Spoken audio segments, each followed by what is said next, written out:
Bonjour, nous recevons Valérie Pérez-Henouchi. Vous avez étudié le journalisme aux États-Unis, c'est une référence, travaillé pour la télévision du groupe Nostalgie, puis celle du groupe de Canal+ iTélé, où je vous ai d'ailleurs rencontré, qui est une chaîne qui est devenue CNews aujourd'hui. Avant d'intégrer le service des sports de France Télé, là vous avez fait plein de choses, hein. Vous avez présenté Foot 3, mais encore. Stade 2, je présentais aussi j'étais responsable de la rubrique football à Stade 2, et puis la terrasse de Roland-Garros tous les ans, et puis les Jeux Olympiques, et puis le championnat d'Europe des Nations. Donc voilà, quand on aime le sport, on aime tout le sport. Et j'ai eu la chance justement de pouvoir vivre des événements extraordinaires et en direct sur France Télévisions. Vous avez une longue expérience du sport, puisque je crois que votre papa lui-même était dans le sport. Maintenant, vous êtes rédactrice en chef à I24. Alors là, on se parle en fait à Tel Aviv. Vous êtes dans le bureau de l'ambassadeur de France à Tel Aviv. Ouais. Et la chaîne, donc I24, qui est la propriété de Patrick Drahi, est à Jaffa. Voilà. C'est ça. Et vous vivez donc en Israël depuis quelques années.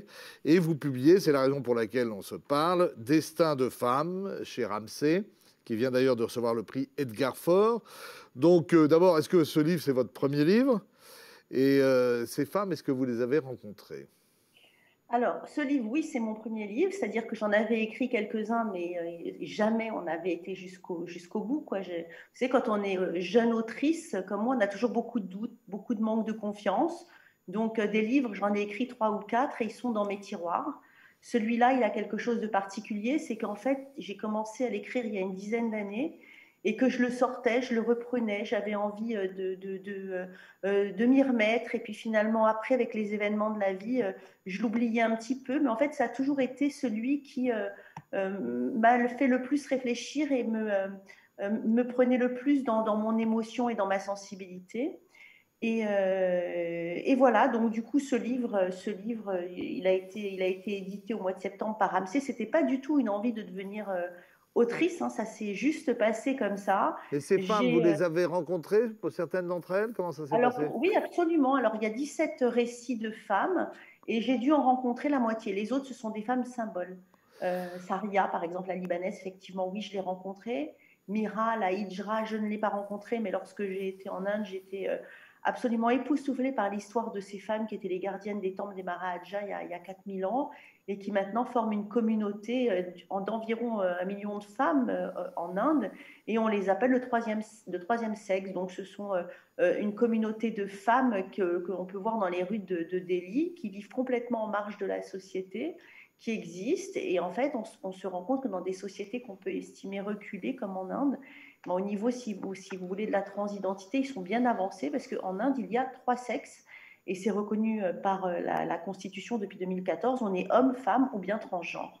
Oui, donc ils n'ont rien à, on n'a rien à... Enfin, ils ont tout à nous apprendre en la matière. Reprenons, puisque c'est l'actualité, l'Afghanistan, le destin de Bahar, qui est une jeune réfugiée afghane à Berlin, donc en Allemagne. Pourquoi elle a fui son pays? On peut comprendre pourquoi. Oui, alors elle, en fait, je l'ai rencontrée, c'est vrai, il y a 5 ans. J'étais juste à Berlin, moi aussi, en reportage. Je l'ai rencontrée par hasard, cette femme. On s'est mis à parler et elle m'a raconté son histoire, et c'est une histoire qui m'a énormément touchée.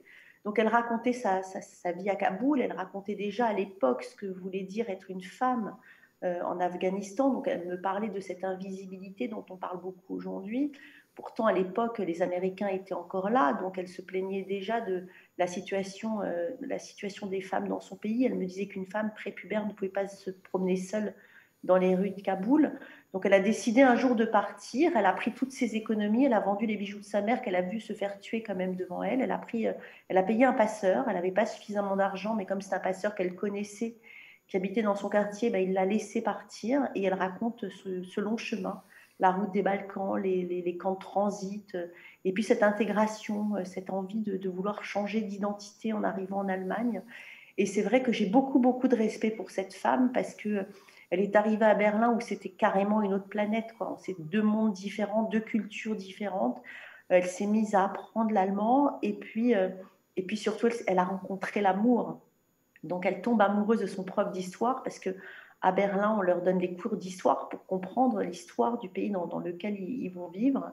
Et donc, elle tombe amoureuse de Rodolphe. Et elle me disait avec beaucoup de paillettes dans les yeux qu'elle est tombée amoureuse d'un homme qui avait les yeux aussi clairs qu'elle avait les yeux noirs. Et voilà, on se dit que finalement, les belles histoires peuvent arriver. Et ça peut... Même quand la réalité peut être sordide, vous parlez aussi, vous racontez le destin de Lamai, qui elle travaille dans un Ouais. street food à Bangkok depuis l'âge de 11 ans. Et ce qui est plus triste, c'est qu'on lui a enlevé son enfant. On lui arrache Hubert à la naissance. Elle est donc soutien de famille. C'est elle qui prend la relève de cette entreprise de street food, oui, familiale. Et puis elle tombe enceinte, elle tombe amoureuse et elle ne peut pas, on ne peut pas, ils sont trop pauvres, ils ne peuvent pas élever cet enfant. Donc il est amené à l'orphelinat le jour de sa naissance. Et quand on est une femme, on peut comprendre la douleur qu'elle a dû vivre. Et aujourd'hui, elle a 65 ans et elle regarde par la fenêtre tous les jours si peut-être un jour son fils viendra la retrouver. C'est son seul espoir. Parler aussi de Rachel, donc là c'est plus proche de vous, c'est à Jérusalem, elle vit dans le quartier de Mea-Sharim, qui est le quartier Oui. ultra-orthodoxe, et elle est quelque part cloîtrée, elle n'a pas accès à Internet, et elle va se révolter. Elle va se révolter. Alors elle a été élevée dans ce quartier, donc pour elle, si vous voulez, c'est complètement normal d'être élevée pour être un jour femme à la maison, s'occuper des enfants et laisser son mari étudier la Torah. Donc pour elle, jusque-là, il n'y a rien d'exceptionnel, sauf qu'elle se rend compte que dans son couple, quand elle va se marier, qu'il y a beaucoup de choses qui ne vont pas. Et quelques années plus tard, eh ben, elle va se rendre compte que oui, son mari était homosexuel, que toute la communauté le savait, mais qu'il a fallu lutter contre ces mauvais penchants. Donc le pauvre lui-même était extrêmement malheureux de cette situation. Donc elle décide de partir avec ses enfants. Elle part de Mea Shearim à Tel Aviv.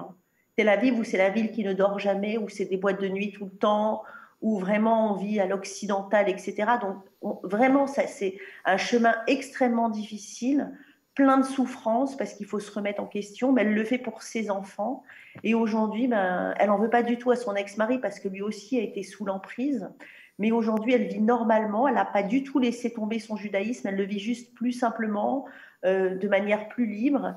Et elle a fait ça pour ses enfants parce qu'elle ne veut pas qu'ils soient élevés justement avec cette emprise et cette épée Damoclès sur la tête où on leur dit vous devez vivre de cette manière et pas d'une autre manière.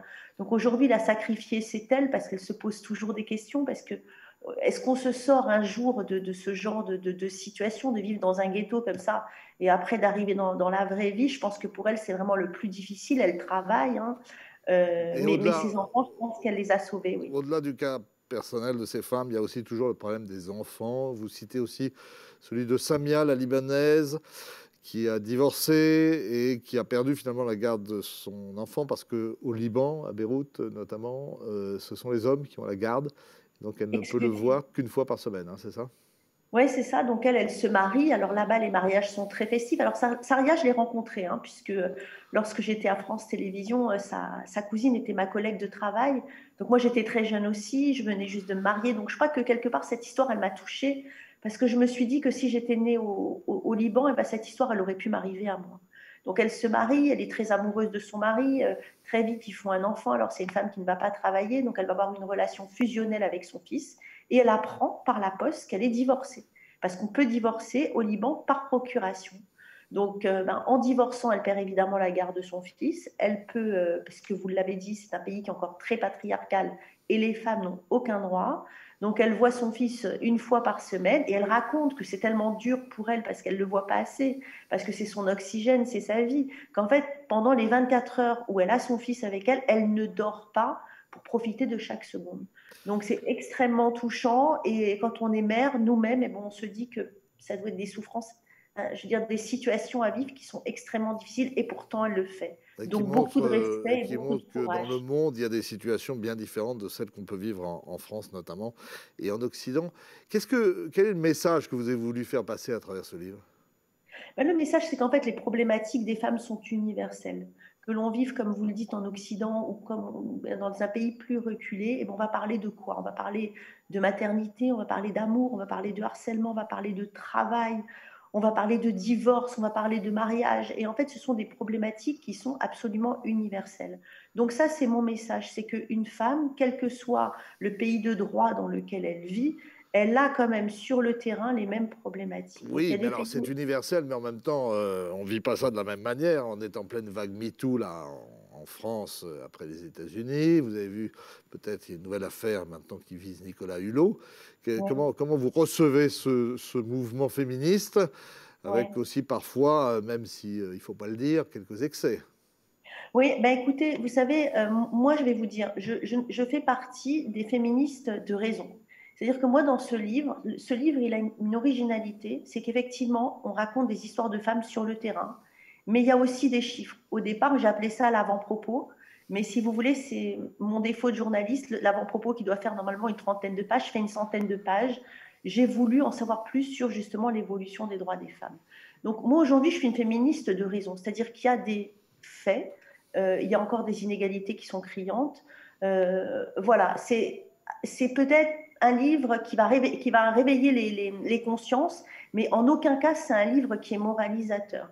Donc oui, effectivement, je trouve que Vous racontez des histoires, hein, vous n'êtes pas dans une dénonciation permanente et systématique des non, hommes, vous racontez des histoires. absolument pas. Je voudrais que Non. vous me racontiez aussi un peu, parce que vous me l'avez dit au début de l'entretien et hors caméra, finalement votre adaptation à l'État hébreu, ça a été difficile au début de passer de l'Occident au Moyen-Orient. Ah oui, écoutez, ça peut être que difficile, surtout quand on est française comme moi, avec des valeurs de la République, une femme qui a toujours travaillé avec un métier de journaliste. Moi, si j'ai choisi d'être journaliste, c'est parce que je veux être libre. Donc voilà, j'ai eu envie, en 2012, en fait, après les attentats de Toulouse, de savoir ce qui se passait vraiment dans ce pays, Israël. Je voulais, en étant sur le terrain, me faire ma propre opinion de Vous la vous sentiez politique. moins en sécurité en France après les attentats de Toulouse? J'ai eu peur pour mes enfants, j'ai eu peur, vous voyez, je suis quelqu'un qui a beaucoup de compassion, beaucoup d'empathie, et quand j'ai vu ces enfants se faire tuer comme ça à bout portant dans cette école juive, franchement, j'ai eu un sursaut et je me suis dit qu'il y avait quelque chose qui allait pas. Je sentais l'antisémitisme, quoique moi, c'est vrai que j'ai toujours été très privilégiée puisque j'habitais dans un quartier quand même où on n'a jamais vécu ce genre de choses, mais il y avait, on sentait quand même que les choses étaient en train de déraper. Donc je me suis dit avec mon mari, allez, on va vivre l'aventure israélienne pour plein de raisons, hein, parce qu'il y avait ça, parce qu'il y avait il y a eu cet événement, mais aussi parce que je voulais en tant que journaliste savoir ce qui se passait vraiment sur place. Et On c'est entendait facile quand on est à I24 de travailler. J'imagine qu'on peut pas aller dans tous les territoires, notamment à Gaza, on n'y va plus, mais c'est pas, il y a quand même une pression assez forte, non? Écoutez, il y a une pression assez forte. Moi, à Gaza, j'y vais. Donc, on peut complètement aller à Gaza. On met des gilets pare-balles et puis on voit ce qui se passe. J'étais à Ramallah aussi. J'étais à Naplouse. Bien sûr, on peut aller partout quand on est journaliste. On est avant tout journaliste avant d'être israélien. Si vous voulez, c'était très enrichissant pour moi de voir comment on vivait dans ce pays où on est quand même dans l'épicentre du conflit. On est aussi au carrefour des trois religions. Donc, j'aime aller à Jérusalem. J'aime voir comment les choses évoluent. J'étais la semaine dernière dans la vieille ville pour un reportage où justement j'ai vu comment les trois religions vivaient ensemble et croyez-moi, les religions vivent très bien ensemble. Je travaille à Jaffa, vous l'avez dit tout à l'heure, où il y a des musulmans, des juifs et des catholiques qui vivent ensemble et ils vivent de manière très conviviale. Donc oui, effectivement, Merci. quelquefois il y a Merci. des... Merci Valérie, l'émission se termine. Malheureusement, on est obligé de s'interrompre, hein. On vous souhaite tout le bonheur du monde et puis beaucoup de succès pour votre livre sur ce destin de femme, ces destins de femmes. Et on se retrouve la semaine prochaine avec un nouvel invité sur TBO et TB Sud. À très vite.